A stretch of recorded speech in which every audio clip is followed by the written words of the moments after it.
Hi, my name is Nikhil Pandey, and I am going to perform a monologue from Vijay Tendulkar's Kutte. Bathroom ढूंढने के बहाने वो जहां सो रही थी उसका पूरा भूगोल मैंने जान लिया था। औरत अपने कमरे में अकेले सो रही थी, जिसका मतलब था कि उसकी बेटी एक अलग कमरे में सो रही थी। बिस्तर पर लेटे लेटे मनी मन में दरवाजों का क्रम गिन रहा था। नंबर 1, भगवान का घर, जय भगवान। Number 2, not known. नंबर 3, औरत। नंबर 3 के आगे दाहिनी ओर पे नंबर 4, और नंबर 4 उसके आगे बाथरूम। बाथरूम के दाहिनी ओर पे फिर से औरत। मेरे शरीर से नींद नदारद थी, पर शरीर का रोम रोम जाग रहा था। बीच में बिस्तर के वो स्प्रिंग के किरकिराने की आवाज, शायद ये बिस्तर उसी औरत का था। उसे भी नींद नहीं आ रही थी, वो भी तड़प रही थी। आज की रात कुछ खास होने वाला था, जो कि बहुत दिनों से होना चाहता था मगर हो नहीं पा रहा था क्योंकि हिम्मत नहीं थी। कल का सवेरा कुछ नया लाने वाला था। कल का सूरज एक नया मर्द देखने वाला था। कल का चूतिया नंदन आज खत्म होने वाला था। पैसेज में अंधेरे में बैठा बैठा मैं घड़ी के घंटे को ऐसे गिन रहा था मानो मैं किसी का इंतजार कर रहा हूं। तभी अचानक तीसरे कमरे से मुझे एक जलता हुआ दिया दिखाई दिया, जिसके रोशनी की किरण पूरे पैसेज में फैल गई। यही कुछ मिनट 1.5 मिनट के लिए।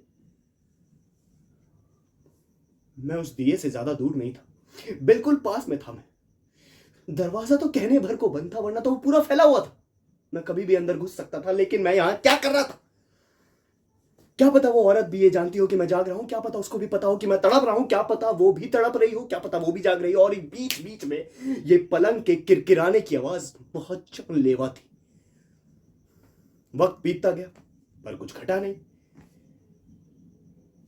अचानक अंधेरे में उस तीसरे कमरे की, यानी कि उस औरत के कमरे की बत्ती फिर से जली। मुझे कदमों की आहट सुनाई दी। उसके कदम। अचानक से दिया बुझ गया। उसको नींद नहीं आ रही थी, वो तड़प रही थी, वो जाग रही थी, शायद वो मेरा इंतजार कर रही थी। उसके बिस्तर के स्प्रिंग के किरकिराने की आवाज मेरी जान खाए जा रही थी। मैं यहां बेड पे लेटा लेटा क्या कर रहा था? यह सवाल मैंने अपने आप से ना जाने कितनी बार पूछा। मुझे खुद पर शर्म भी आ रही थी, लेकिन फिर मैंने दृढ़ निश्चय किया। मैं उठा और मैं चला। मेरे मन में दरवाजों के क्रम का हिसाब चल रहा था, लेकिन फिर भी नंबर 1 और नंबर 2 पे मैं लड़खड़ाया और गिरा। अंधेरा बहुत था ना। नंबर 3 तक पहुंचा और फिर मैंने उस दरवाजे को ढकेला। जैसे ही मैंने दरवाजे को ढकेला, अंदर हल्की सी रोशनी में,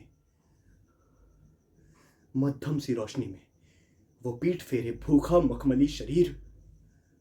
मेरा दिल धड़क रहा था। मैंने मन ही मन अपने आप को दिलासा दिया और बोला, हर हर महादेव। और अपने दिमाग में मन ही मन चिल्लाया, operation horse power, operation horse power.